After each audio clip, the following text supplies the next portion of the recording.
자, 사기의 고사성어로 통찰하는 인간의 길 첫 번째 시간 이제 고사성어에 관한 이야기로 넘어가도록 하겠습니다. 왜 지금 사마천과 사기인가는 뭐 제가 여러 차례 많은 곳을 다니면서 강조를 했던 부분입니다. 간략하게 요약하면은 이렇습니다. 중국의 존재감, 뭐 이건 굳이 말씀 안 드려도 되죠. 제가 한국사 공부를 포기하고 중국사로 전환한 지가 올해로 31년째입니다.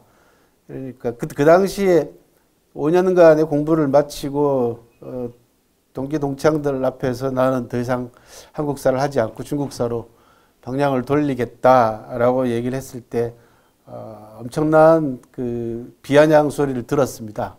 비판이죠, 그죠? 정신 나가냐부터 시작해서. 왜냐하면 학위를 포기해야 되고, 학위를 포기한다는 얘기는 교수가 되고 싶어서 공부를 시작했는데 가르치고 싶어서 그것도 포기해야 된다라는 두 가지 결론에 이르기 때문에 상당히 많은 저는 학교 다닐 때는 공부를 못했는데 대학원 들어가서는 좀 한편이었습니다. 그래서 관심들이 많았죠. 교수들도 그렇고.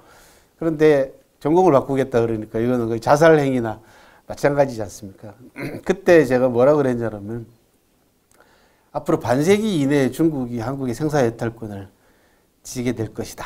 그랬습니다. 50년이죠. 반세기면. 제가 속으로는 한 30년이면은 될 것 같다. 한 세대면 될 것 같다라고 얘기를 했습니다. 그래서 반세기라고 왜 반세기라 그랬냐면 그 당시 생각으로는 죽고 없을 것 같아서요.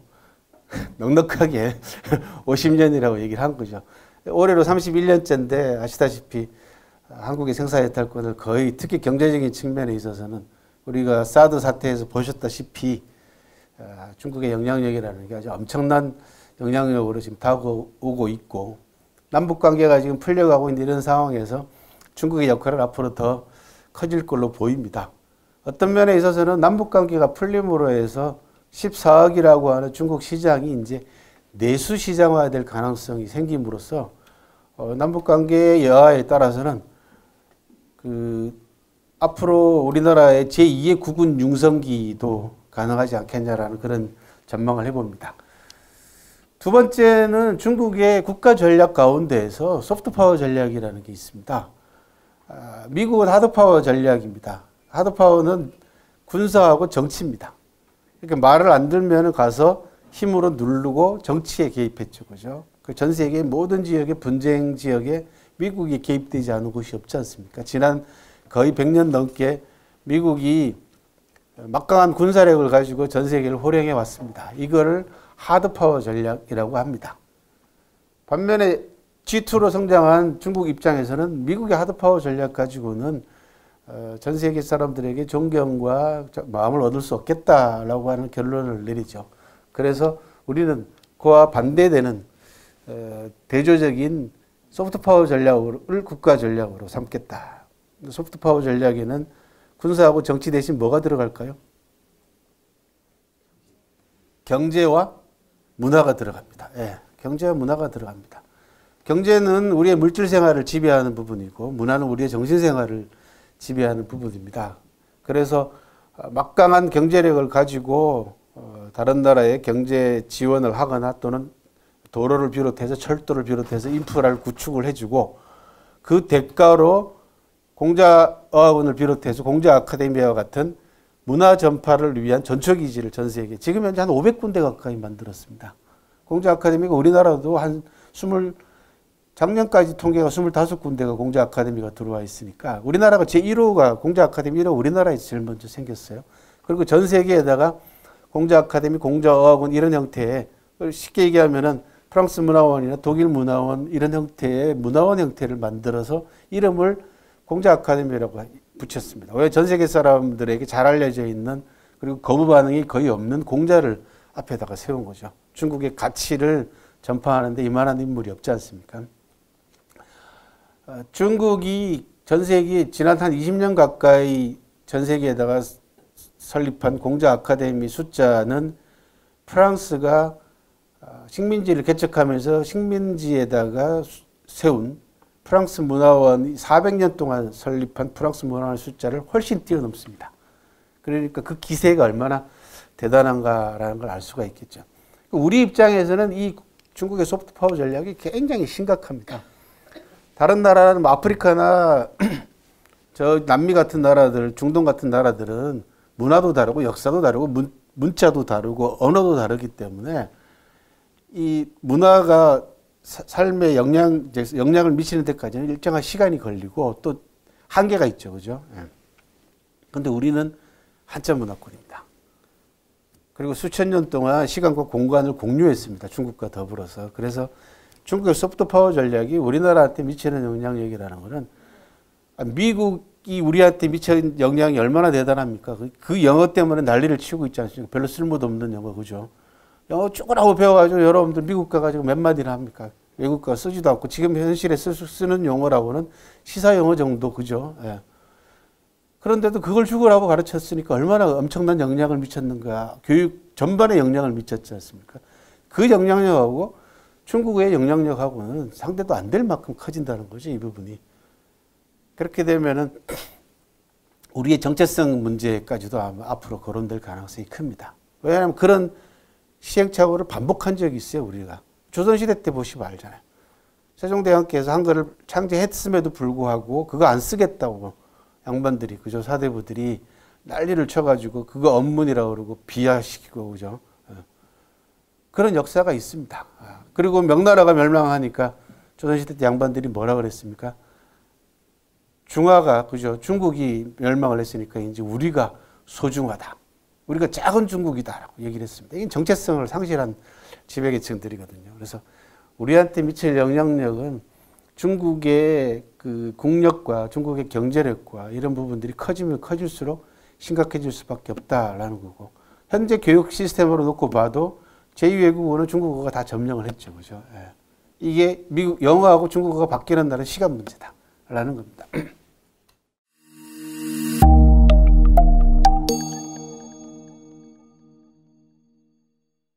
세 번째는 동북공정을 비롯한 중국의 역사 왜곡에 대한 위기감이 사마천 사기하고 관계가 있습니다. 무슨 관계가 있냐? 사마천 사기 130권 가운데 제115, 115번째가 조선열전이 있습니다. 학교에서도 가르치지도 않고 전문가들이 얘기도 안 해줍니다. 조선열전이 굉장히 중요한 기록입니다. 고조선 멸망사 기록이고, 여기에 여러분들이 학교 다닐 때 배우셨던 한사군 문제를 비롯해서 일제 식민사관을 비롯해서 우리나라 고대사의 여러 가지 논쟁점들을 해결할 수 있는 실마리가 다 사기 조선열전에 기록이 되어 있는데 이 부분을 강조하지 않고 있다. 이거는 뭐 지금 현재 제가 차례차례 공부를 하고 있는 중이기 때문에 언젠가는 정리가 될 거로 보입니다.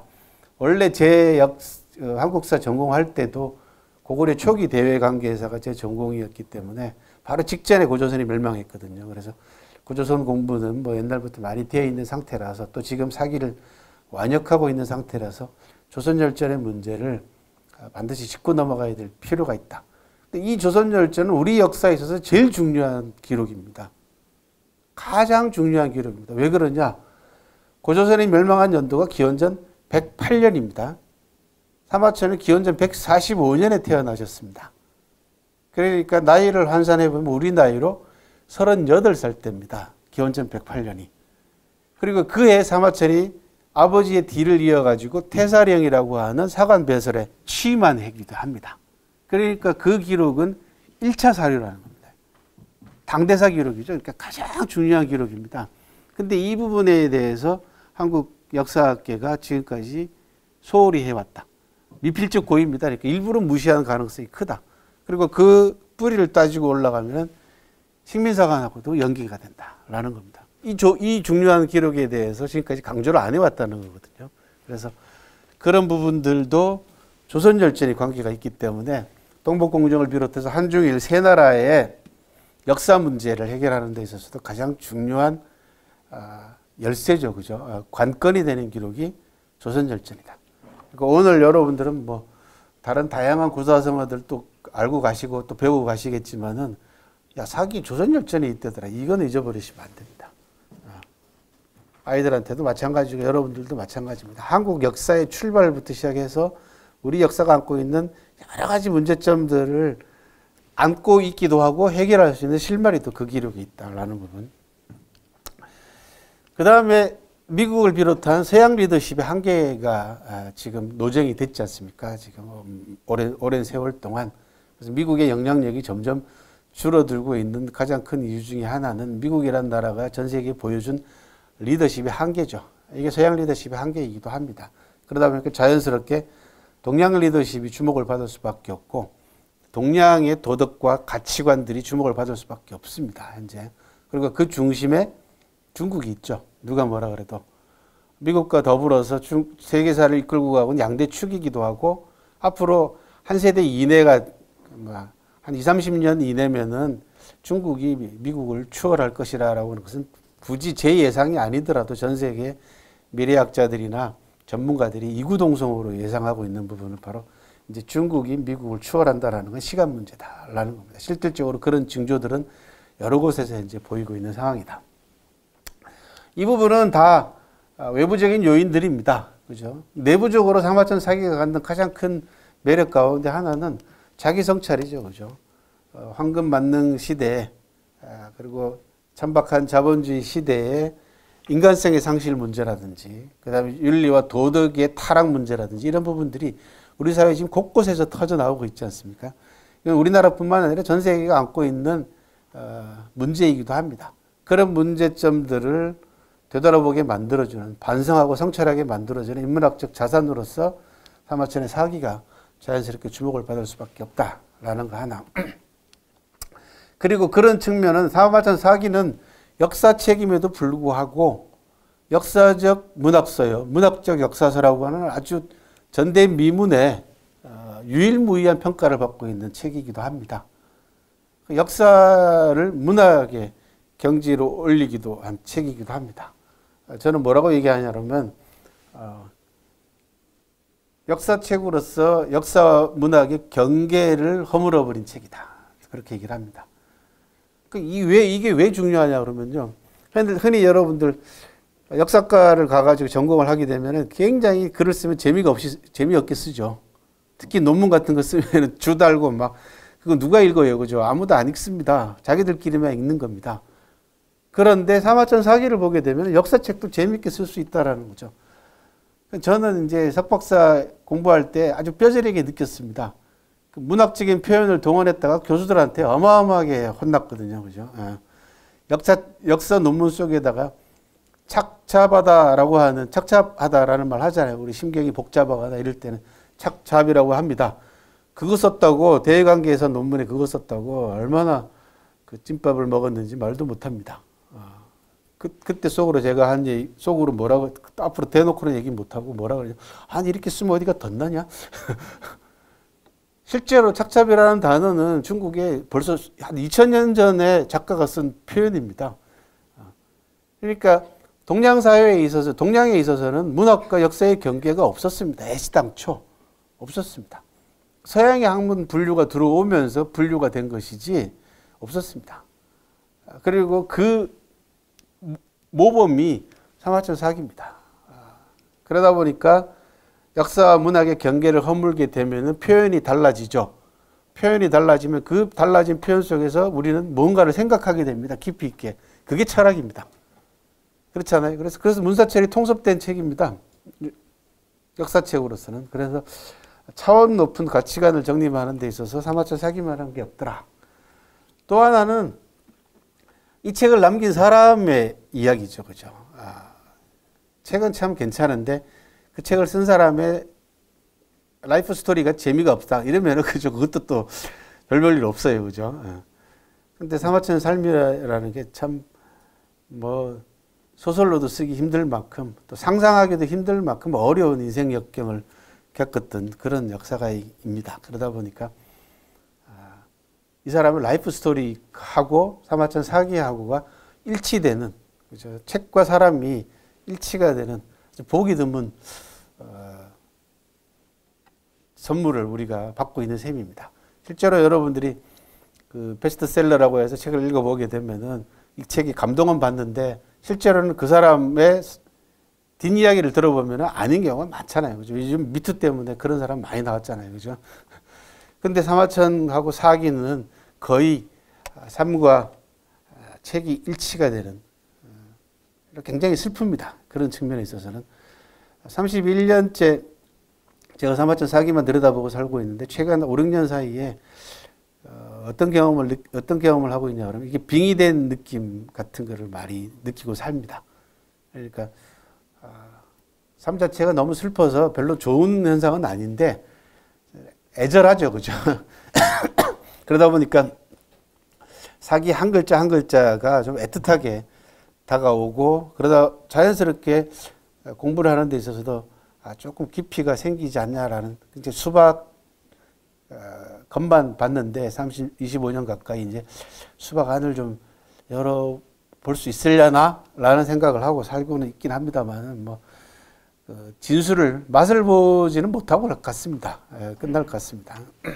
사마천의 인생 역정이 역사책 속에 등장하는 인물에 고스란히 반영이 되어 있다라는 겁니다.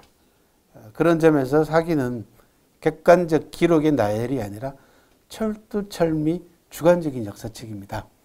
그래서 이 사마천 사기 역사를 공부하게 되면은 역사의 공부에 있어서 새로운 눈도 뜨게 되더라는 겁니다.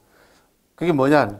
학교 다닐 때 여러분들 학교 다닐 때 역사 시간에 또는 우리 주변에서 역사를 공부하는 사람한테 늘 듣고 산 이야기 가운데 하나가 뭐냐 그러면 역사는 팩트다.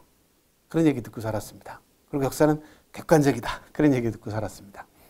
그리고 수업 시간에 질문하려고 그러면은 역사 선생님들이 뭐라 그래요? 그냥 외워라. 그죠? 그리고 또 하나 뭡니까? 어이, 선생님 만약에 그때 이랬으면 역사에는 가정이란 없어. 그런 얘기 듣고 살았잖아요. 철두철미하게 제국주의 사관입니다. 역사가 어떻게 객관적입니까? 역사는 그냥 기록일 뿐입니다. 남아있는 기록을 가지고 역사가들이 그것을 재구성해야 되겠죠. 근데 역사가들이 이런 제국주의의 정치관이나 제국주의 논리에 물이 들어가지고 다른 식민지에다가 자기네 제국주의 사관을 전파하려면 어떻게 해야 돼요? 기록이 없는 걸 말 못하게 만들어야 됩니다. 그죠? 기록 바깥에 벗어나서 상상 못하게 만들어야 돼요. 그리고 질문 못하게 만들어야 됩니다. 그러다 보니까 역사에는 가정이 없다부터 시작해가지고 역사 질문도 못하게 하고 Why라는 질문도 못 던지게 만들고 그러다 보니 자연스럽게 어떻게 역사는 객관적이야. 역사는 팩트다라고 강요를 하는 겁니다. 이게 식민사관이고 식민사관의 뿌리는 서양의 제국주의 사관입니다. 남아있는 기록이라는 게 거의 대부분 다 승자들의 기록들 아닙니까? 그들의 논리를 반영하는 겁니다. 자연스럽게 역사가들은 그 기록의 뒤에 숨어 있거나 또는 그 기록으로 표출되지 않은 것들을 그 안에서 찾아내는 작업들을 해야 되지 않겠어요. 그죠? 그렇게 해서 이건 문제다. 그러려면 상상력이 발휘가 돼야 됩니다. 역사 공부에 상상력 발휘하라 그러면 난리 납니다. 역사과 교수들이나 선생님들은. 그런데 그렇지 않습니다. 상상력 발휘는 과학 분야나 이런 분야에서만 발휘하는 게 아닙니다. 철두철미하게 인문학적 상상력이 바탕이 되어야만이 그 상상력의 원천이 인문학에 과학에 영감을 주어가지고 로봇이 나오는 것이고 인공지능이 나오는 겁니다. 모든 상상력의 원천은 인문학입니다. 그런 측면에서 사마천 사기는 역사적 상상력이라고 하는 부분에 있어서 아주 대단한 책입니다. 왜 그러냐? 사마천 사기를 읽다 보면은 추리소설 기법까지 나옵니다. 왜? 역사적 진실을 드러내기 위해서. 팩트 이면에 감춰져 있거나 팩트에 가려져 있는 트루스, 진실을 찾아 나가는 것이 역사 공부다 또는 역사가가 해야 될 역할이다 라는 부분을 사마천이 2100년 전에 이미 우리에게 남겨놓은 큰 깊은 통찰력이고 선물입니다. 이제는 사마천의 역사 연구 정신으로 돌아가야 될 때가 됐다. 돌아간다라기보다는 뭐라고 하냐. 확실하게 이 부분을 받아들여야 되는데 이게 동양이 얼마나 좋은 역사 연구 전통을 가지고 있습니까? 이거를 지금까지 제국주의 사관에 우리가 매몰되거나 또는 강요받은 그런 탓이 크다. 역사 교육 자체가 전반적으로 새롭게 재편돼야 될 필요성을 제기해주는 책이 또 역사 사마천 사기이기도 합니다. 잠깐 삶을 간단하게 훑어보도록 하겠습니다.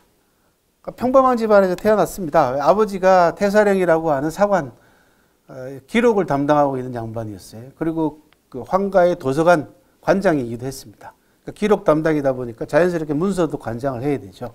그걸 태사령이라고 합니다. 사마천에게 붙은 별칭이 태사공입니다. 태사공. 그러니까 태사령 벼슬에 있는 분이다 해서 공자를 붙여주는 거죠. 예, 태사공입니다. 그러니까 원래는 태사령 벼슬을 했던 사람은 누구나 다 높여서 태사공이라고 불러줬는데 지금은 사마천에게만 쓰는 용어입니다.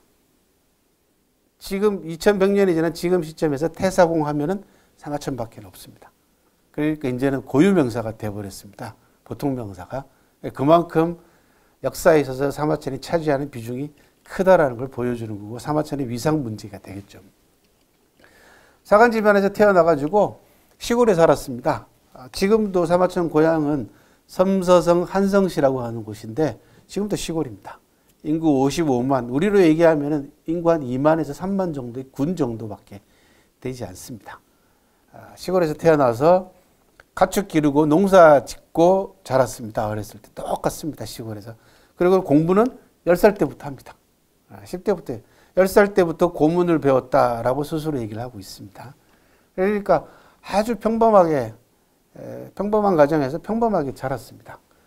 다만 특별한 건 뭐냐 그러면 13살 무렵부터 기록에 따르면 아버지가 아버지는 사마담입니다. 사마천을 데리고 역사 현장을 다녔습니다. 그러니까 체험학습을 시켰어요. 요즘으로 얘기하면은. 그리고는 20살 성인이 되자 아버지가 사마천에게 야, 역사가가 되려면, 그러니까 아버지는 이 아들을 역사가로 키우려고 아예 처음부터 작정을 한 양반입니다. 지금은 강조해서는 안 되지만 옛날에는 집안에 이제 이 벼슬도 세습되거든요. 특정한 벼슬 같은 경우는. 사관 집안은 계속 사관을 하는 겁니다. 자연스럽게 아들한테 자질도 발견했겠다. 또 자기 집안의 가문에 업도 있겠다 해서 아들을 역사가로 키울 작정을 합니다. 20살 때 아들에게 진정한 역사가가 되려면은 책상머리에 앉아 있어서는 안 된다. 현장을 탐방을 해야 된다. 라고 해서 여행을 보냅니다. 약 2년에서 3년 정도 걸린 걸로 전문가들은 추정을 합니다. 사마천의 대장정이죠. 그죠? 그래서 지금 그 당시에 중국 땅이 한 300만 제곱킬로미터 정도 됐습니다.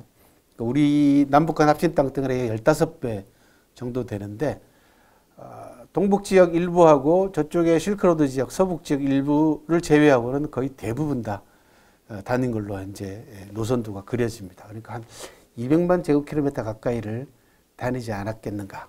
우리나라 땅덩이 10배 정도를 2, 3년간에 걸쳐가지고 역사 현장을 탐방한 걸로 이제 추측을 하고 있습니다. 이게 가장 사마천 인생에 있어서 가장 중요한 한 대목입니다.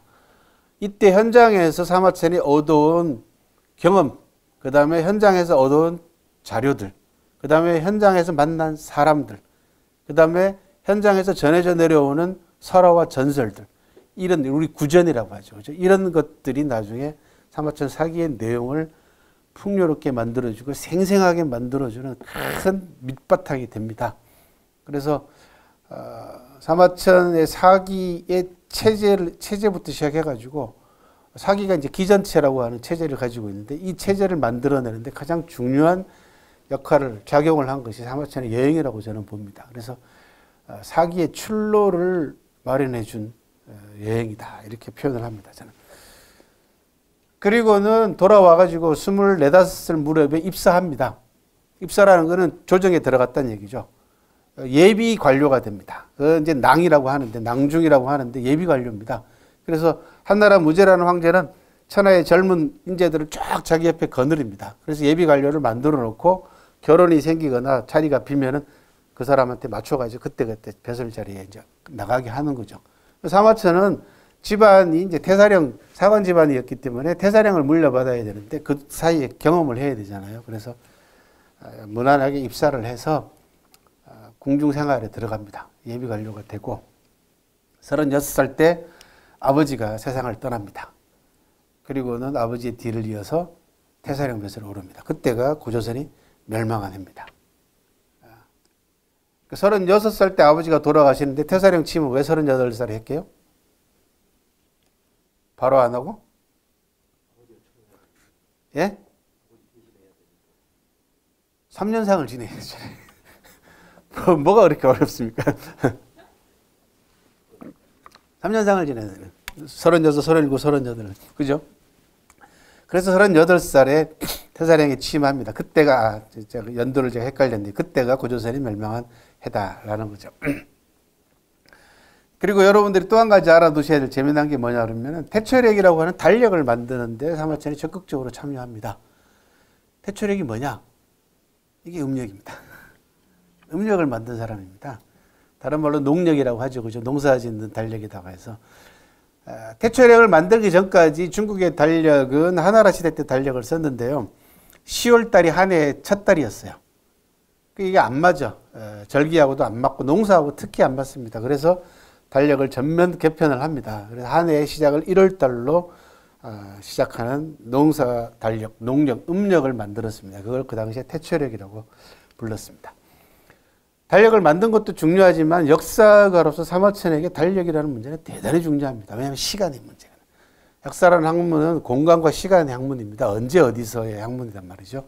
그래서 역사가로서의 자질을 함양하는 데 있어서 달력 제정에 참여했다는 건 굉장히 중요한 의미를 갖습니다.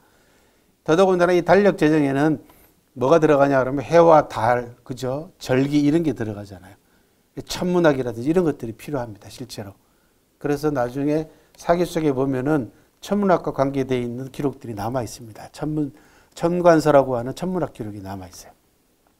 그래서 과학적 지식을 얻는 데 있어서 달력 제정은 대단히 중요하다. 그 과학적 지식이라는 것은 동양사회에 있어서 결국은 천체 운행이에요. 해와 달과 절기 문제입니다. 이 역시 역사를 연구하는 데 있어서 빠질 수 없는 대단히 중요한 부분 가운데 하나다라는 거. 42살 전후로 해가지고 사기를 저술하기 시작한 걸로 이제 전문가들은 추정을 하고 있습니다. 그런데 47살 때 사기를 저술하고 있는 와중에 이릉이라고 하는 젊은 장수를 변호하다가 황제에게 괘씸죄에 걸려서 옥에 갇힙니다. 황제의 심기가 누그러지면은 풀려날 걸로 사마천은 예상을 했는데 48살 되던 해 뜻밖에도 무고죠.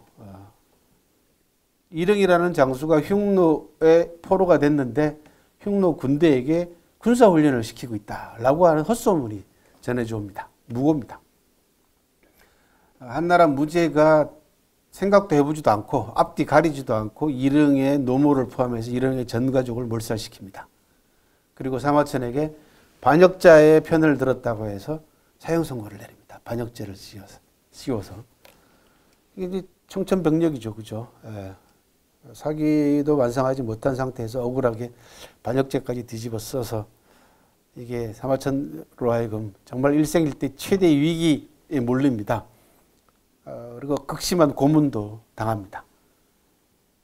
사마천은 이때 자살을 여러 차례 생각을 합니다. 옛날에는 이 당시에는 그 사대부에게 자살할 권리를 줬습니다. 그러니까 자기의 최소한의 자존심이죠. 이런 걸 지키기 위해서 반역죄에 몰려가지고 처형당하는 것보다 그냥 내가 깨끗하게 자결을 하겠다라고 해서 자결할 수 있는 권리가 있었어요. 사마천은 수도 없이 자결을 생각을 합니다. 그런데 아버지가 돌아가면서 남긴 유언부터 시작해서 그 다음에 자기가 평생 공부해왔던 거, 자기가 평생 준비해왔던 거, 이게 이제 역사책을 쓰는 거 아니겠습니까? 무엇보다도 중요한 것은 저는 21세기에 사마천의 이 대목을 설명하면서 특히 젊은이들한테 그런 얘기합니다. 시대가 자기 자신한테 주어진 책임이라는 부분을 회피하지 말라는 겁니다. 그러니까 한국 사회의 그 사회 지도층들이 지금 온갖 문제점들을 다 일으키고 있지 않습니까? 우리나라를 지탱해 나가는 사법부도 지금 지리멸렬 상태인데다가 나라를 지켜야 되는, 국민의 안전을 지켜야 되는 군도 지금 지리멸렬이죠. 이런 것들이 뭐냐 그러면 책임감의 문제입니다.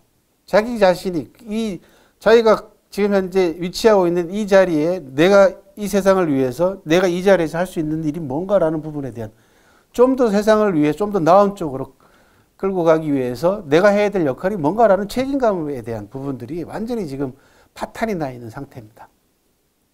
사마천이라는 역사학자는 자기 자신한테 주어진 시대적 책임감, 그 당시에는 또 아버지의 유언도 굉장히 중요하죠. 이 시대에는 2100년 전에는 이런 것들을 모두 다 고민한 끝에 살아남기로 살아야 되겠다라고 결심을 합니다. 그런 방법을 찾아야 되지 않습니까? 사형수가 그 당시에 살아남는 방법은 첫 번째 돈을 내면 간단하게 해결할 수 있었습니다.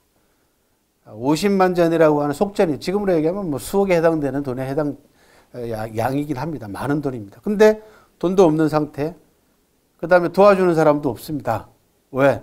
이게 황제한테 잘못 보인 데다가 반역자 아니에요. 반역죄에 몰린 사람입니다. 아무도 면회도 안 왔던 걸로 이제 추정을 하고 있습니다. 전문가들은. 사마천이 남긴 편지를 통해 가지고 보면은 아무도 자기 자신을 찾아오지 않습니다. 가족들을 제외하고는. 세태가 얼마나 냉정한가라는 걸 사마천이 뼈저리게 느낍니다. 이 안에서. 그러면서 자기 자신의 삶을 되돌아봅니다.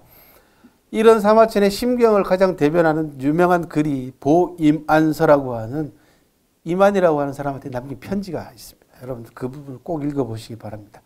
잘 아시는 구우일모라고 하는 9마리 소에서 털 하나라고 하는 아주 유명한 대목의 사자성어가 바로 그 편지에서 나오고 좀 이따 소개할 사마천의 삶과 죽음에 관한 유명한 명언도 그 편지에서 나옵니다. 그럼에도 불구하고 사마천이 살아남아야 되겠다고 결심을 합니다. 그래서 사형수가 사형을 면할 수 있는 두 번째 길을 선택합니다. 그게 바로 자기 자신의 성기를 자르는, 그리고 성기를 자르고 내시가 되는, 환관이 되는 길을 선택을 합니다. 그때 나이가 사마천 나이 49살이었습니다. 2100년 전에 남자 나이 49살은 노년기입니다. 죽을 날이 거의 멀지 않은 나이입니다. 전문가들의 견해에 따르면 살아남을 확률이 20%가 채 안 됐다라고 합니다. 그러니까 사형수가 또 한 번 자기 자신에게 사형을 선도하는 거나 마찬가지였거든요. 처절한 결심입니다. 이게 만약에 궁형을 자청해서 수술을 하다가 죽었을 경우 이거는 사마천으로서는 견디기 힘든 겁니다. 이건 죽음보다 더 큰 문제입니다. 왜? 남겨놓은 게 없으니까요. 자기 자신이 왜 이런 선택을 할 수밖에 없는가라는 부분에 대한 이야기를 할 수가 없는 겁니다. 기록이 남겨놓은 게 없기 때문에. 만에 하나 기록이 안 남으면 천만 다행입니다. 그냥 소리 소문 없이 그냥 사라져버리면 문제가 없는데 기록이 남는다면 이렇게 남을 거 아닙니까?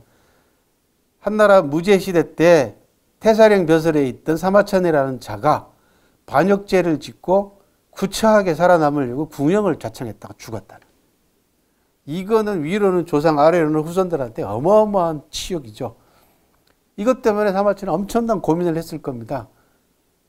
그럼에도 불구하고 모험을, 정말 인류가 단행한 모험 가운데, 이 개인적인 모험 가운데서는 이보다 더 처절한 모험은 저는 없다고 봅니다.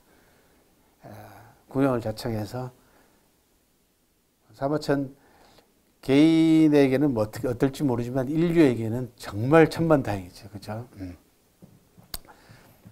살아남았습니다. 그리고 50세에 풀려나서 세상을 떠나기 전까지 심혈을 기울여서 마무리한 책이 지금 우리가 보고 있는 사기라는 역사 책입니다. 그래서 저는 2006년도에 7년 걸려서 낸 책의 제목을 피로 쓴 사기라고 하는 그런 제목을 붙이기도 했습니다. 사마천의 피로 쓴 책이다 라는 그런 의미에서 쓰기도 했습니다. 사마천 사기는 고사성어의 보물창고입니다. 제가 내본 통계는 뭐 정확하진 않습니다만은, 왜냐 그러면 글자라는 게 한문이라는 거는 이렇게 글자를 맞추면은 몇 글자를 따가지고 조립할 수도 있거든요. 그래서 얼마든지 읽는 사람에 따라서 만들어낼 수가 있어요. 제가 만들어낸 사자성어도 꽤 많고 명언 명구도 많은데, 대체로 여러 사람들이 인정하는 사자성어만 600항목 가까이 됩니다. 사기에. 그 밖에 저기 위에 보이는 것처럼 이렇게 길게 나온 명언들, 명구 같은 걸 합치면은 한 1200조항 이상이 추출이 됩니다. 그러니까 이것만 배워도 중국 역사와 문화, 뭐 그 다음에 우리들이 지금 계속 얘기하고 있는 인생 관계 문제, 뭐 이런 부분들에 대해서 공부가 확실하게 되고, 또 더 재미난 건 뭐냐면 다 스토리가 있다는 거죠. 고사가 있다라는 겁니다. 사마천 사기의 고사성어의 특징은 단순하게 글자의 나열이나 뜻풀이만이 아니라 그 안에 인생의 천리가 들어가 있고 고사가 그 안에 들어있더라라는 겁니다. 그래서 중국의 역사하고 그 다음에 거기를 통한 교훈을 배울 수 있는 아주 풍부한 내용을 함축하고 있는 것이다. 간단하게 몇 가만 소개를 해볼게요. 종, 불이병, 천하, 이리, 일인이다. 뭐 여러분들 지금 여기 나와 있는 것 중에 아시는 게 뭐가 있나 한번 보세요. 이건 알죠? 주지육님, 예. 공화라는 단어도 사기에 나옵니다. 예. 그 다음, 관포지교, 그죠? 예. 이 정도는 아시잖아요. 그죠? 이게 다 사기에 나오는 건데, 사기 제일 첫 번째 권, 오제본기에 나오는 유명한 명언입니다. 이게 무슨 뜻이냐 그러면, 병자가 들어있기 때문에 무슨 뭐, 병났나 그런 얘기 하지만 그런 뜻이 아니라, 천하가 손해보면서 그런 뜻이에요. 병자라는 게 이제 동사로 쓰이면 손해가 나다, 손해를 보다라는 뜻이야. 천하가 손해보면서 한 사람을 이롭게 할 수 없다. 그죠? 불자가 붙어 있으니까. 근데 앞에 종자가 붙어 있어요. 이게 부사입니다. 영어로 따지면 never에 해당돼. never. 절대로 안 된다라는 뜻입니다. 그러니까 천하가 손해보면서 한 사람을 이롭게 할 수는 결코 없다. 절대 없다라는 뜻이에요. 참 멋있는 말이죠. 근데 이렇게만 얘기하면 뭔 얘기인데 이렇게 하실지 모르지만 스토리를 들어보면 정말 멋진 말입니다. 요임금이 순임금한테 임금자리를 물려줍니다. 살아생전에 선양을 합니다. 순임금은 요임금의 아들이 아니에요. 민간에서 덕이 있다라고 해서 발탁해와서 20년 동안 후계자 교육을 시킨 다음에 살아생전에 자기 자리를 물려줍니다. 이걸 중국사에서는 선양이라고 하죠.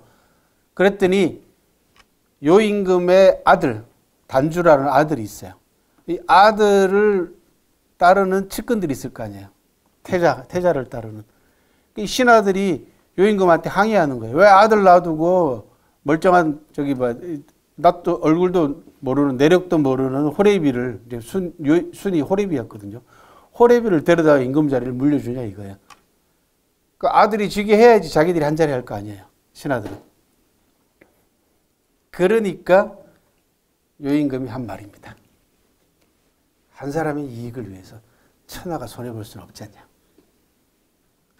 내가 내 아들한테 임금 자리를 물려주면 단주라는 아들입니다. 단주한테는 이로울 줄 모르지만 천하가 손해를 보게 될 것이고 내가 순한테 임금 자리를 물려주면 단주는 불리할지 모르지만 천하가 이롭지 않냐. 한 사람의 이익을 위해서 천하가 손해볼 수는 없다. 아주 유명한 말입니다. 그죠? 기가 막힌 말이에요. 우리 사회에 딱 그대로 들어맞는 말이에요. 2세 경력, 3세 경력, 4세 경력 하고 있는 능력이 있는지도 모르고 주부를 갖다가 상무로 그죠? 발탁하지 않나 뭐 이게 이 얘기잖아요, 지금요. 이게 제일 사마천 사기 첫 번째 권에 나오는 아주 유명한 명언입니다. 이게 2100년 전 역사책이라고 여러분들 믿기십니까? 오늘날 우리 사회를 진단하는 그죠? 약입니다. 약. 견미지저. 미미한 걸 보면 앞으로 드러날 것을 안다라는 뜻입니다. 그러니까 미세하거나 아주 보잘것없는 일을 보고 그 작은 일을 보고 큰 일을 예상한다라는 뜻이야. 여기도 또 스토리가 있어요. 기자 아시죠? 기자가 은나라 말기의 현자인데 은나라 마지막 임금인 주임금이라고 있어요. 걸주할 때 주야. 이게 주지육림의 주인공입니다. 주임금이 밥을 먹을 때 젓가락으로 밥을 먹었대요. 임금이. 그걸 기자가 보고는 은나라가 망하겠구나 라고 예견을 했다는 겁니다.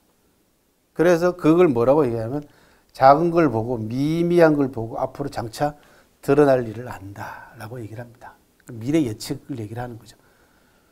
임금이 상하젓가락 가지고 밥 먹을 수도 있지 뭘 그걸 가지고 나라가 망할 걸 예견하냐 아니죠. 그게 아니고요. 그 당시에 중국에는 상하가 날 수가 없어요. 지리적 위치가.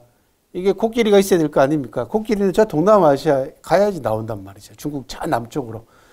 그러면은 그 상하로 젓가락을 만들어서 밥을 먹었다는 얘기는 이 상하를 수입해 왔다는 얘기 아니에요. 수천 리기를 수천 킬로를 그죠? 굉장히 귀한 겁니다. 그러니까 수천 리를 멀다 않고 귀한 거를 구해다가 밥 먹을 때 쓸 정도라면 앞으로 못할 짓이 없는 거야. 이 사람이. 결국은 주지웅님에 빠져서 나라를 망하게 만들었잖아요. 그죠? 그겁니다. 사마천은 뭐라고 얘기하냐면 술왕사 지례자라고 하는 유명한 말을 합니다. 술왕사, 지나간 일을 기술해서 지례자, 앞으로 올 일을 안다라는 아주 유명한 말을 합니다. 그러니까 역사의 예견력입니다. 제가 우스갯소리로 늘 그런 얘기합니다. 저는 앞으로 10년 후는 내다봐도 1년 뒤는 못 내다봐도 10년 후는 내다본다 그런 얘기를 많이 하는데 역사라는 것이 인간이 살아온 수천 년간의 과정을 기록하고 있잖아요. 그리고 그것은 원인과 경과와 결과가 다 나와 있습니다. 그러니까 아까 앞에 말씀드린 대로 거기에다가 why, 왜 그랬을까? 그 다음에 그때 만약에 이랬으면 if라는 것들을 계속해서 대입을 시켜가지고 공부를 하다 보면 뭐가 생기냐 그러면 상황 대처 능력이 생겨요. 역사가 줄 수 있는 가장 큰 선물입니다. 아이들한테도 역사책을 많이 읽히면 좋은 게 뭐냐 그러면 상황 대처 능력이 생겨요. 그 대신 조건이 있죠. 왜? 라고 하는 질문과 만약에라고 하는 질문을 계속 던지게 만들어야 돼요. 그냥 단순하게 읽기만 하면 상황 대처 능력이 안 생깁니다. 그냥 그것만 알고 지식만 받고 넘어가는 건데 그때 만약에 리더가 그 사람이 아니었더라면 그때 만약에 리더가 이 사람을 썼더라면 그때 만약에 리더가 그 정책이 아니고 다른 정책을 썼더라면 이런 것들을 계속 대입시켜 가지고 결과를 달리 도출시켜 보는 거죠. 시뮬레이션이라고 하잖아요. 그죠? 그리고 거기에 왜라고 하는 질문을 같이 던져서 읽게 되면은 앞으로 부딪히게 될 수많은 경우의 수, 그러니까 지난 수천 년 동안에 인간이 남겨놓은 경우의 수가 얼마나 많겠어요. 그 기업을 경영하는 사람하고 똑같습니다. 기업인들이 내년도 사업계획을 잡을 때는 뭘 가지고 사업계획을 잡습니까? 가깝게는 그 전년도의 실적, 멀리는 10년 전의 통계치를 쫙 갖다 놓고 어떻게 변화되어 왔는가. 좀 더 여력이 있는 사람은 국내 경제가 어떤 방식으로 지금까지 지표가 흘러왔는가. 또 여력이 있으면 어떻게 합니까? 세계 경제는 어떻게 지금까지 흘러왔는가라는 지표를 가지고 예측을 하잖아요. 내년도 사업계획을 세우잖아요. 역사도 똑같습니다. 뭐가 다르냐. 경영자들이 역사 공부를 해야 되는 이유도 거기 있는 겁니다. 상황 대처 능력이에요. 다른 게 아니고요. 그리고 우리 개인들도 역사 공부하면 도움이 되는 것이 상황 대처 능력입니다. 왜? 그와 비슷한 일들이 수도 없이 발생했거든요. 그러니까 거기에 그런 일들이 있었지. 그때 만약에 그랬더라면이라고 하는 질문을 계속 던져보고 경우의 수를 대비를 한다면은 또 그런 상상 시뮬레이션을 한다면은 실질적으로 나한테서 발생했을 때 상황 대처 능력이 금방 생기는 겁니다. 그러니까 불났을 때 화재 대처 능력하고 똑같습니다. 역사라는 게 역사의 예방력입니다. 지금 보시고 있는 것들이 바로 그런 것들이죠. 방민지구 심어방수다라는 유명한 명언이 있습니다. 백성의 입을 막는 것은 홍수를 막는 것보다 더 힘들다라는 뜻이에요.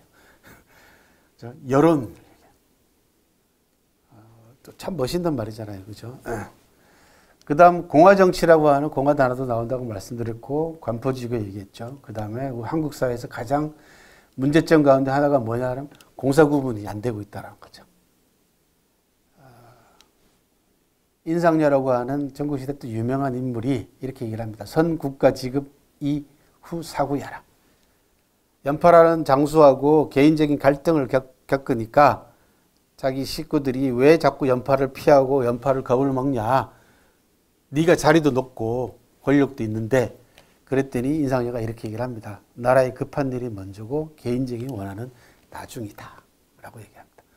나라가 지금 급한데 그 사람하고 내가 갈등을 일으키고 싸워가지고 뭐가 도움이 되겠냐라는 거죠. 그래서 공사구분입니다. 이게 여기서 나온 게 성공후사예요. 다른 게 아니고 경찰서 앞에도 붙어 있고 공직 그죠 어디 가면 맨날 성공후사 하잖아요. 공이 먼저고 개인적인 살은 나중에 이게 여기서 나온 말입니다. 성공후사가 다른 게 아니고 원문을 다 소개하면 나라에 급한 일이 먼저고 개인적인 원한은 나중이다라는 얘기입니다. 그 다음 리더에 대해서 통찰력을 어마어마하게 줍니다. 사마천 4기는. 왜냐 그러면 국가급 리더가 한 300여 명 정도 등장합니다. 한 나라를 통치하는 리더들이. 그래서 리더십 문제를, 그래서 리더십의 교과서다라는 별명도 붙어 있습니다. 그 군주가 어떤 사람인지 모르겠거든. 그런 뜻이에요. 부지기군이면 그 군주가 어떤 사람인지 부지 모르겠거든. 시기소사다. 그 사람이 기용하는 사람을 봐라 라는 뜻입니다. 비수 같지 않습니까? 그죠? 칼 같잖아요. 그죠? 저 통치자가 어떤 통치자인지 잘 모르겠거든. 그 통치자가 기용한 사람들을 봐라는 얘기입니다. 어떤 자를 기용하고 있는가라는 걸 보면은 그 통치자의 자질이 나온다라는 겁니다. 뼈저리게 저희들이 실감했지 않습니까? 지난 10년 동안 아주 징그럽게 실감을 했습니다. 그 다음 안희제 출령이요 전망제 소용이다 라는 또 유명한 명언이 있습니다. 나라의 안정과 위기는 어떤 명령을 내느냐에 달려있고 라는 건 어떤 정책을 쓰느냐에 달려있고 나라가 존재하느냐 망하느냐는 어떤 사람을 쓰느냐에 달려있다 라는 뜻입니다. 그러니까 사람의 인재의 기용 문제가 나라에 존망하고 직결된다. 우리도 하마터면 망할 뻔했습니다. 그죠? 이런 부분들은 중국, 이게 이제 제가 시대순으로 쭉 여러분들한테 나열해 드린 겁니다. 그러니까 3000년 통서라고 말씀을 드렸잖아요. 중국사를 이런 고사성어를 통해 가지고 공부할 수가 있어요. 두 번째, 고사성어를 통해서 인격을 결정하는 엄격의 경지를 여러분들이 보실 수가 있습니다. 말에도 격이 있죠, 당연히. 예, 근데 그 격은 결국은 그 사람의 인격이기도 하더라라는 겁니다. 도삼촌설, 말의 중요성을 얘기해주는 유명한 고사성어입니다. 새치의 혓바닥을 놀리다라는 뜻입니다. 그죠? 말이 얼마나 중요한가라는, 이제 옛날에는 변사나 유세가들을 얘기할 때 새치의 혀를 놀린다 그렇게 얘기를 했어요. 새치의 혀가 여기서 나옵니다. 도삼촌설, 새치의 혀를 놀린다.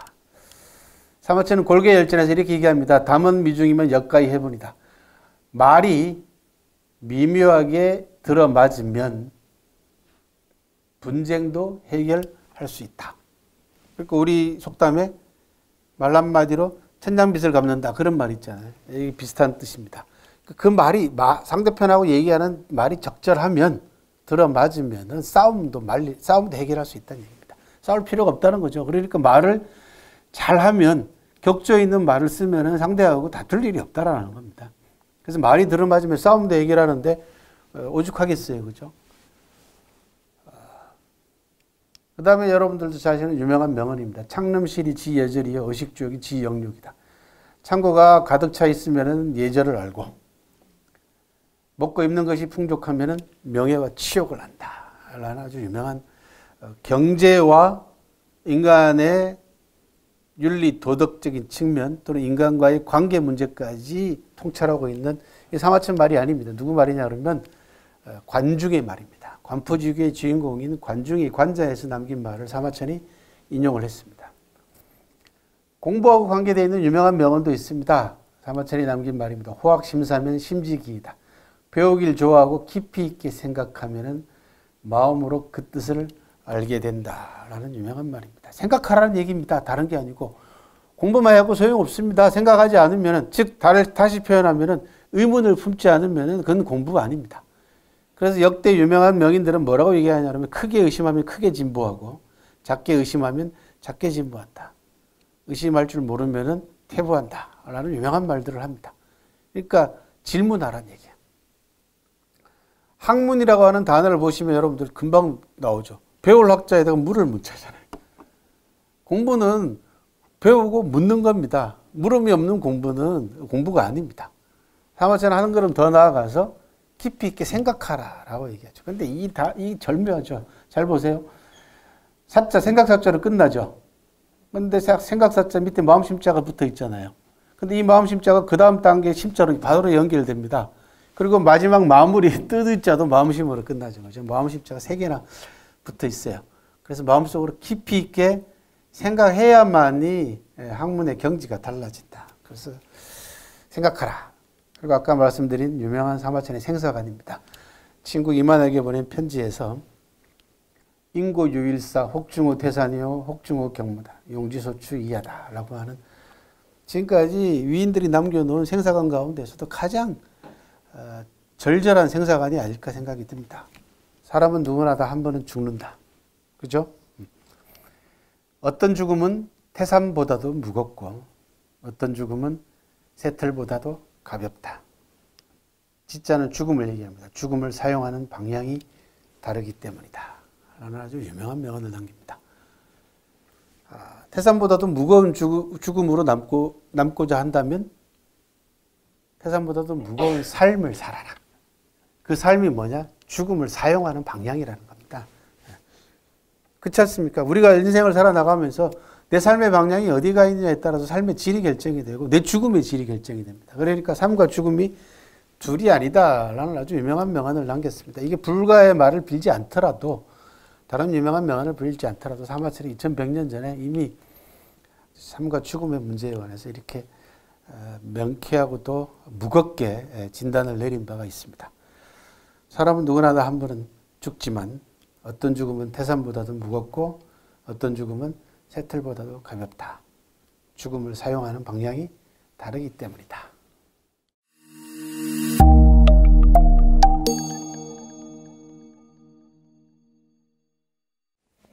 이거 먼저 아세요? 그러면 누구 작품이겠어요? 백남준 선생님 작품입니다. 서울현대미술관에 가면은 홀에 조성되어 있는 작품입니다. 제목이요? 작품 제목이 다다익선입니다. 다다익선입니다. 고사성어를 모르기 때문에 여러분들이 시사상식사전이나 이런 거 네이버에 가서 백남준의 다다익선 한번 쳐보세요. 그러면 작품 설명은 쭉 나오는데 저게 사마천 사기에서 나왔다라고 얘기하는 놈 하나도 없어요. 다다익선은 사마천 사기에 나오는 유명한 사자성어입니다. 그리고 제가 이 작품에 주목한 이유 중에 하나는 작품 제목 때문에 그랬어요. 다다익선이라는 제목이 붙어 있길래 왜 백남준 선생이 하필이면 사마천 사기에 나오는 제목을 붙였을까 하고 쭉 검색을 해봤더니 한 언론과의 인터뷰에서 사마천이 예술은 사기다라는 유명한 말씀을 하셨어요. 근데 취재한 놈은 그 예술은 사기다를 속임수라고 해석을 했어요. 이제 그걸 중의적인 표현이라고 합니다. 의미가 이중 삼중으로 담겨 있을 때 우리는 중의적 표현이라고 하는데 백남준 선생이 놀랍게도 다른 인터뷰를 찾아봤더니 다른 기록을 찾아봤더니 돌아가시기 몇 년 전에 사마천 사기에 심취했었어요. 놀랍게도. 왜 사기에 심취했는지는 저는 모릅니다. 어떠한 기록도 남아있지 않아서. 그래서 백남준 선생이 예술은 사기다고 얘기했을 때는 사마천의 사기와 속임수 두 가지를 다 포함하는 말씀이었어요. 이게 나중에 강상중 씨라고 같이 설치 미술했던 양반이 증언을 한 바에 따르면 그렇습니다. 자, 주제, 우리가 앞으로 이제 고사성어를 공부하게 될 주제들입니다. 첫 번째, 은혜와 보온의 문제죠. 그죠? 상대편에게 은혜를 입었으면 갚아야죠. 그죠? 예. 물론, 꼭 갚아야 된다는 법도 없고, 꼭 받으려고 베푸는 건 아니겠죠. 그죠? 그래서 저는 아들한테 어릴 때부터 그런 얘기 했습니다. 남에게 베푼 것은 돌아서서 잊어버리고, 남에게 받은 것은 죽을 때까지 잊지 마라. 라는 그런 이야기를 늘 합니다. 이게 그겁니다. 은혜와 보온에 관한 이야기는 우리가 앞으로 나올 이야기이기 때문에 표모반신하고 일반천금입니다. 이게 세금자예요. 그죠? 빨리 하는 아주머니가 한신에게 밥을 준다라는 뜻이고 일반천금은 밥 한 번 얻어먹고 천금으로 은혜를 갚는다. 라는 뜻입니다. 한신이 이제 이 과지옥의 현장입니다.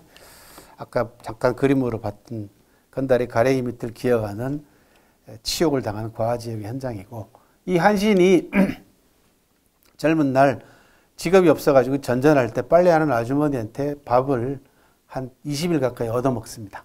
그게 표모반신이에요. 그리고는 나중에 한신이 왕이 돼가지고 고향으로 돌아와서 그 빨래하는 아주머니를 찾아서 그 아주머니에게 천금으로 은혜를 갚습니다. 그게 일반 천금이에요. 그리고 그 아주머니가 세상을 떠나자 그 아주머니를 위해서 만들어준 무덤입니다. 표모묘라고 합니다. 한신 고향에 가면 이렇게 남아 있어요. 잘 남아 있습니다. 그다음 다다익선, 그죠? 요 부분은 나중에 나올 겁니다. 기질과 운명에 관한 이야기에서 다다익선 이야기를 여러분들한테 해드릴 겁니다. 한신이고 한신과 소아와 한구조 유방입니다. 이 세 사람이 아주 밀접하게 얽혀 있어요. 그 다음에 원한과 복수 이야기도 많이 나옵니다. 사마천 사기에는. 그래서 굴미어 편시, 무덤을 파헤쳐서 시체에 채찍질을 가하다라는 유명한 오자서의 복수 이야기입니다. 이 밖에도 사마천 사기에는 원한과 복수 이야기가 수도 없이 나옵니다. 중국인의 DNA 속에는 원한과 복수의 DNA가 들어있습니다. 사드 문제가 벌어졌을 때 저한테 가장 많이 한 질문 가운데 하나가 저 큰 나라가 왜 이렇게 쪼잔하게 복수하냐고 그런 질문을 많이 받았거든요. 제 대답은 간단합니다. 중국 사람이 원래 그렇습니다. 그래서 지금 말씀드린 복수하고 원한의 DNA, 그 보온의 DNA도 있습니다. 그 은혜하고 원수의 DNA가 중국 사람 DNA 속에 들어있어요. 그래서 은혜하고 원수는 대를 물려서라도 갚아라. 이게 중국 사람들의 오래전부터 내려오는 속담입니다. 그 다음에 인재 이야기를 할 겁니다. 유명한 삼불녀, 유방이라는 사람이 인재들을 얘기를 하면서 삼불녀라고 하는 유명한 말을 남깁니다. 삼불녀는 무슨 뜻이냐? 세 사람만 못하다라는 뜻입니다. 세 사람만 못하다. 자세하게 살펴보도록 할 것이고요. 그 다음에 이제 관계의 경지를 인간관계의 경지입니다. 인간관계의 경지에서 제가 제일 감동 깊게 보는 부분 가운데 하나는 백아절현이라고 하는 사자성어입니다. 사기에는 나오지 않고 친구에게 보낸 편지 중에 나옵니다. 백아가 검은고 줄을 끊다라는 뜻입니다. 인간관계 가운데서 가장 최고의 인간관계 최고의 경지를 얘기하는 두 글자가 지음입니다. 지음, 알지자에다가 소리음자. 그러니까 상대의 목소리만 듣고도 지금으로 해석하면 그렇죠. 옛날에는 무슨 뜻이었냐 그러면 친구가 연주하는 악기 소리만 듣고도 친구의 심경을 안다라는 뜻이에요. 그러니까 검은고 연주 소리를 듣고 지금 친구가 화가 났는지 즐거운지 기쁜지 슬픈지를 안다라는 거죠. 지금은 친구의 목소리만 듣고도 그 친구의 심경을 헤아린다로 해석하시면 돼요. 가족 관계는 금방 나오잖아요. 그죠? 아들, 딸하고 전화하면은 목소리가 딱 이상하면은 그죠? 뭔 일 있냐 하고 딱 나오잖아. 그죠? 그거하고 똑같습니다. 그 경지를 얘기를 하는 겁니다. 인간관계 경지도 그런 경지가 있다라는 거죠. 백아라는 사람하고 종작이라고 하는 사람의 우정을 얘기합니다. 백아는 귀족이고 종작이는 농사꾼이었습니다. 단순하게. 근데 백아가 연주하는 검은고 소리를 듣고 그 백아의 연주 경지를 정확하게 알아차린 사람이 종작이었습니다. 지나가다가 그것도 우연히. 그렇게 해서 두 사람의 신분을 초월해서 친구가 됩니다. 백아가 다른 곳으로 정근을 갔다가 2, 3년 지난 다음에 다시 고향으로 돌아와서 종작이를 찾았더니 종작이가 그 사이에 병으로 세상을 떠났습니다. 그래서 백아가 검은고를 들고 종작이 무덤 앞에 가서 검은고 줄을 끊어버렸다라는 겁니다. 다시는 연주하지 않았다는 거죠. 이게 막 전율이 일어나지 않습니까? 그죠? 이 정도 경지되는 친구 사이라면, 그죠? 이런 친구 한 사람만 있어도 성공한 사람입니다. 리더 이야기 아까 계속 말씀을 드립니다. 리더의 자질 이야기를 할 때 저는 즐겨드는 게 이광이라고 하는 유명한 장수를 얘기를 합니다. 도리불언이나 하자상이다라고 하는 속담으로 사마천이 이광의 리더십을 찬양을 했습니다. 복숭아나무하고 오얏나무는 말이 없지만 그 아래로 절로 길이 난다라는 뜻입니다. 리더는 그래야 된다는 겁니다. 복숭아나무하고 오얏나무는 말이 없지만 그 아래로 길이 나는 이유는 봄에는 향기로운 꽃을 피우고 가을에는 맛난 열매를 주렁주렁 매달아 놓으면 알아서들 온다는 거죠. 리더의 인품이 그래야 된다는 겁니다. 이광희 얘기 나올 걸로 생각됩니다. 그 다음에 나가고 물러서는 문제. 굉장히 어렵죠. 그죠? 한국 사회에서 제일 안 되는 부분 가운데 하나야. 자리 한 자리 차지하고 있으면 끝까지 하려고 그래요. 그죠? 예. 그러다 보니까 신진대사가 안 돼요. 우리 몸도 신진대사가 잘 돼야 되듯이 사회도 세대교체가 잘 돼야 되거든요. 우리나라 국회의원들 평균 나이가 얼마인지 아세요? 우리나라 국회의원들 평균 나이가 56세랍니다. 그러니까 가장 늙은 동네예요. 쉽게 얘기하면 예를 들어서 회사 평균 수명하고 생각을 해보세요. 그건 뭐냐 그러면 신진대사가 그만큼 안 되는 동네라는 얘기죠. 거기가.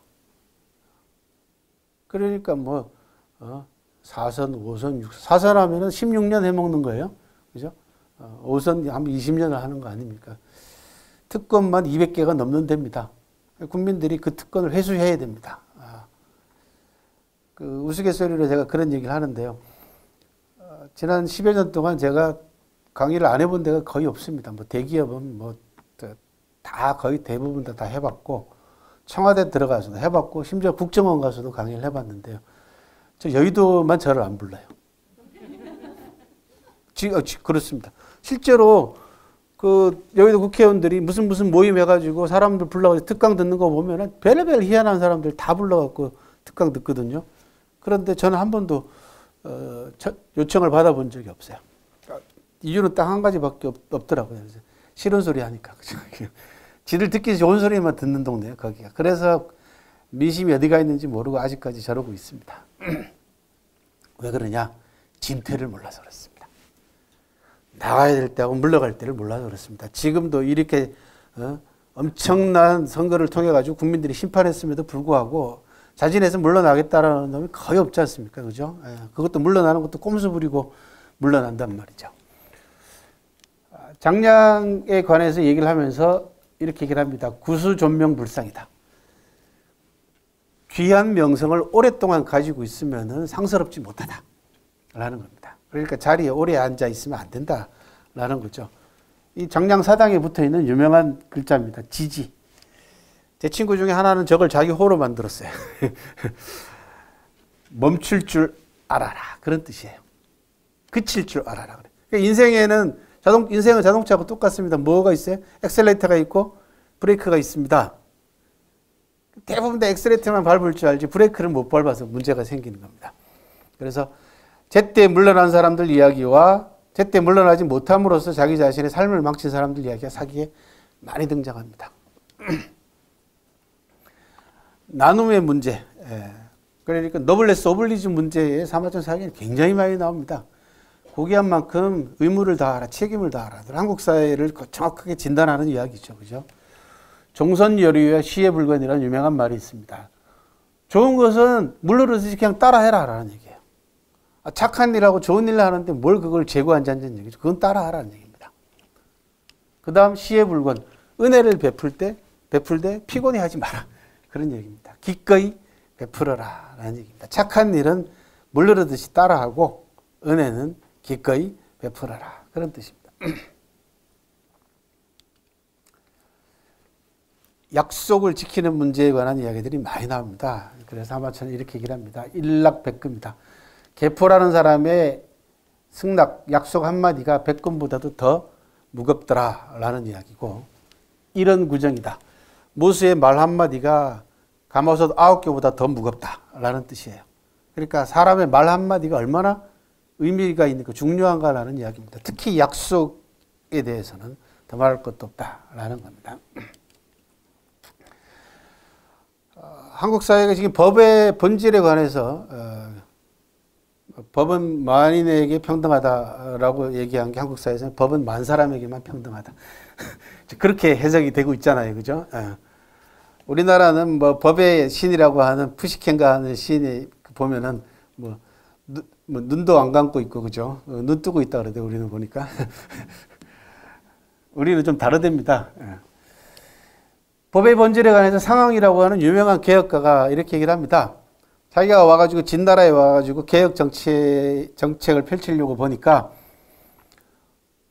이게 시행이 안 되는 거야. 뭘 하려고 애를 써도 무슨 정책을 내놔도 안 되는 거야. 무슨 법을 발표해도 공표해도 하나도 맥히질 않는 거예요. 그 이유를 따져봤더니 이거라는 겁니다. 법치 불행은 자상법례다. 법이 시행되지 않는 것은 위에서부터 법을 어기기 때문이더라 라는 겁니다. 그죠? 이게 2300년 전의 이야기입니다. 2300년 전에 상황이라는 사람이 한국 사회를 진단하고 있다. 법이 제대로 시행되지 않는 것은 위에서부터 법을 어기기 때문이더라 라는 유명한 말이 있습니다. 그 다음에 아까 처음 소개해드렸던 공사분별 정신입니다. 그죠? 예. 공사구분이죠. 종불이병천하 이일이 일입니다. 한 사람의 이익을 위해서 천하가 손해볼 수는 없지 않냐라고 하는 요임금의 공사분별 정신이고, 아까 인상여가 얘기했던 나라에 급한 일이 먼저고 개인적인 원한은 나중이다. 이것도 공사구분 정신입니다. 나중에 소개하게 될, 여러분들 소개하게 될 관포지교도 공사구분의 이야기입니다. 실제로는 우정의 이야기가 아닙니다.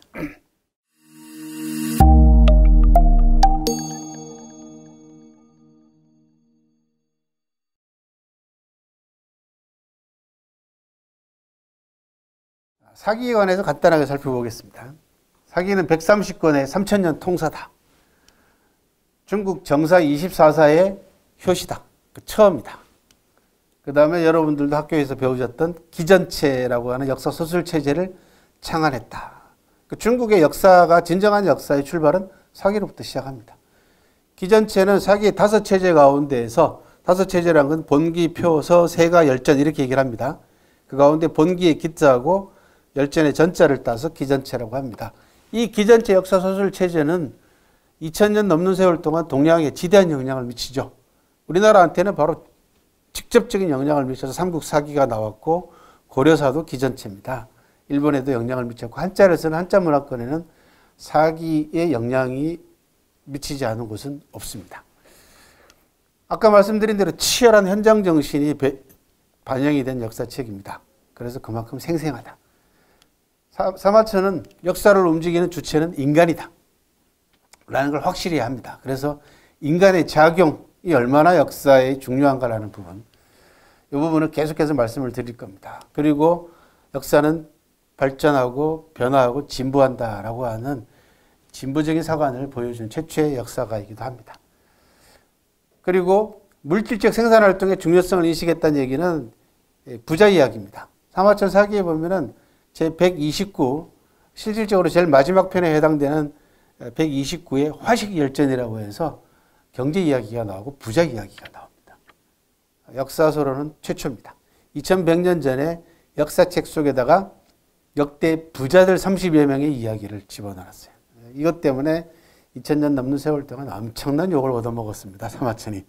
동양사회에 있어서 돈 얘기하고 부자 얘기하면 천하다고 맨날, 그죠? 경제 얘기하면 늘 그랬지 않습니까? 양반들이. 그러고는 자기들은 노비들 부려가지고, 그죠? 잘 먹고 잘 살았지 않습니까? 이게 위선적 그 경제관을 보여왔다. 그 잔재가 꽤 많이 남아 있습니다. 지금 우리 사회에 있어서도. 사람은 인간관계에 있어서 돈 얘기하면, 뭐 돈 얘기한다고, 그죠? 괜히 그 사람을 천하게 보는 또는 깔보는 그런 경향이 지금도 남아 있습니다. 대단히 위선적입니다. 그러고는 속으로는 얼마지 하고 헤아리고, 그죠? 그런데 사마천은 놀랍게도 2100년 전 역사책 속에다가 대놓고 돈 이야기를 하고 있습니다. 그리고 비판정신, 아까 말씀드린 역사 문학의 경계를 허물다, 이런 부분들은 계속해서 이야기가 될 겁니다. 사기의 이제 고사성어와 명언명구 이야기로 이제 본격적으로 넘어가겠습니다. 속담이나 격언이나 고사성어는 뭐라고 부르냐면 언어의 소금이라고 부릅니다. 이게 압축된 짧은 문장 하나 또는 몇 글자를 가지고 인간의 본질을 통찰하거나 사회 현상들을 진단하는 아주 기가 막힌 표현들이 격언이자 속담이자 이런 고사성어입니다. 그래서 언어의 소금이고 정제와 압축의 미를 보여줍니다. 고사성어를 여러분들이 많이 공부를 하시게 되면 길게 얘기할 필요가 없어요. 그렇지도 않네. 상대편이 알아들어야 되네. 그죠? 문제는 거기 있네. 그죠? 그 다음에 그 안에 이제 함축의 미가 담겨 있습니다. 그건 뭐냐 그러면은, 유머도 담길 수 있고, 상대에 대한 조롱과 야유도 이 안에 들어갈 수 있어요. 그래서 잘 생각해서 들어야 되고 잘 생각해서 얘기를 해야 됩니다. 최근에 요즘 제가 이런 말씀을 많이 드립니다. 이게 고사성어는 압축 파일이다 라는 얘기를 합니다. 풀어내면은 그 안에 무궁무진한 스토리와 인문학적 자산이 보물들이 그 안에 들어있습니다. 그건 앞으로 여러분들이 10주 동안 만끽하실 겁니다. 다양한 변주가 가능하다. 이걸 활용해 가지고 역대로 요거 글자를 바꾼다든지 해가지고 다양하게 활용되어 왔다는 겁니다. 그 다음에 사마천의 사기의 고사성어는 현장 정신이 그 안에 들어 있습니다. 나중에 소개하겠습니다만 이게 이제 과지욕이라는 거죠, 그죠? 한신이 건달 가랭이 밑을 기어간다라는 치욕, 그 과지욕입니다. 사마천이 한신의 고향을 갔기 때문에 이 고사성어가 나왔다라는 거죠. 그 다음 한자의 매력이 최대로 발산되는 것이 고사성어입니다. 이 부분도 역시 계속 말씀을 드리겠습니다. 크게 보면은 중국인들의 정신적 자산이기도 합니다. 그죠? 그리고 고사성어를 공부할 때 여러분들이 주목하셔야 될 부분은 뭐냐 그러면 성어가 아니라 고사에 주목을 하라. 늘 그런 얘기입니다. 한자 많이 한다고 아는 게 아닙니다. 실력 아닙니다. 그거는. 그 고사가 의미하고 있는 게 뭔가라는 부분들을 고사를 알아야 된다. 스토리를 알지 못하면은 글자만 많이 아는 거는 절반도 모르는 거다. 그죠? 예. 그 다음, 고사성어를 공부하게 되면은 지적 만족과 정신의 함양이 같이 이루어지기 때문에 굉장히 좋은 비타민, 그죠? 예. 인문학에 있어서 가장 필수 요소인 비타민 같은 것이 고사성어다. 그런 말씀을 드리겠습니다.